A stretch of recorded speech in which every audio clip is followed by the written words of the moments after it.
इसी महिला ने अपने ही पति को किसी दूसरे बॉयफ्रेंड से मरवा दिया। आखिर ऐसा क्यों हो?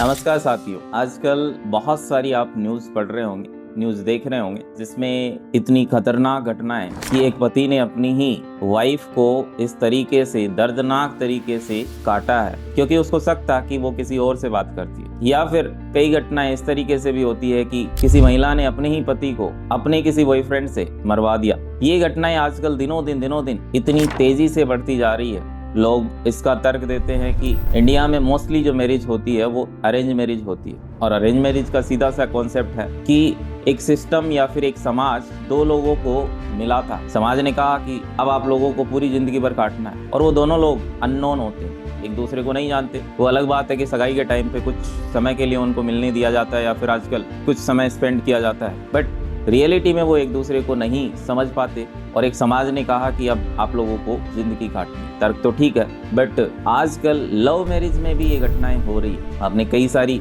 घटनाएं ऐसी सुनी होगी, पढ़ी होगी, जिसमें ऐसा लिखा होता है कि पहले इन दोनों की लव मैरिज ही थी, बाद में इसी महिला ने अपने ही पति को किसी दूसरे बॉयफ्रेंड से मरवा दिया। आखिर ऐसा क्यों हो रहा है? और मुझे जितना लगता है आजकल ये जो नंबर है वो और बढ़ेगा, क्योंकि लोगों को फ्रीडम है, समाज का कोई डर नहीं है, ना कानून व्यवस्था का कोई डर, क्योंकि यहाँ पर अपने देश में अगर कोई बहुत बड़ा जुर्म भी कर लेता है तो उसकी भी सज़ा एक बहुत नेग्लेजिबल सी होती है। लोगों को डर ही नहीं, क्योंकि अपने ही आस पड़ोस में अगर कोई या फिर इस तरीके की कोई ऐसी घटना करके जाता है वो कुछ ही दिनों में वापस लौट जाता है। लगता है कि सिस्टम ने उसे कोई पनिशमेंट दिया ही नहीं, लगता है कि कानून व्यवस्था ने उसे कोई पनिशमेंट दिया ही नहीं, तो लोगों में डर कैसे होगा? राइट, चलो ये तो डर की बात है। फिर रिश्ते किसी कानून व्यवस्था से भी नहीं चलते, रिश्ते किसी के दबाव से भी नहीं चलते, रिश्ते प्यार से